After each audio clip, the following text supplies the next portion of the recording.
Sa magiging reaction ni mama mo? Hindi naman, kasi kilala ko naman si mama. Ikaw? Happy ka? Oo. Pero, ano sabi ni mama mo? Nag-uusap kayo kanina, wala naman? Wala naman.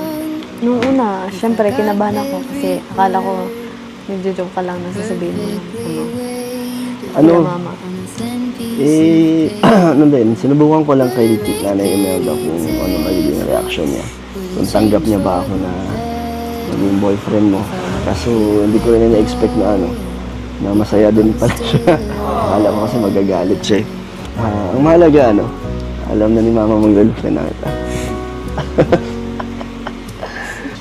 Pero huwag ka mag-alala, Joy, naman, kahit sinabi natin kay nanay mo na na tayo na, wala namang magbabago sa dating setup natin.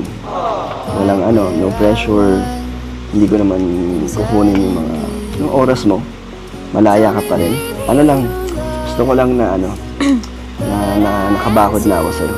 Yung tipong wala nang ibang kaaligid-aligid dyan, wala nang magtatangka.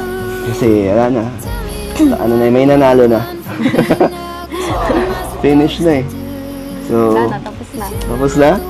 Hindi ka na rin Hindi mo na mapapasokin sa bakod ko? Hindi na. Hindi na. Siyempre, Joy, kung sakali man na may labas tayo, ayan, sa mga lakad natin, siyempre, malalaman ni Kalinga Prab yun. Tapos, kay mama mo, siyempre, hindi naman na porket pumayag si mama mo, may sarili na tayo mga ginagawa hindi niya alam. So, pa rin, patuloy pa rin ang dati. Talagang kailangan ko rin ng permission kay Kalinga Prab bilang staff niya, beneficiary ko niya. And syempre kay mama mo.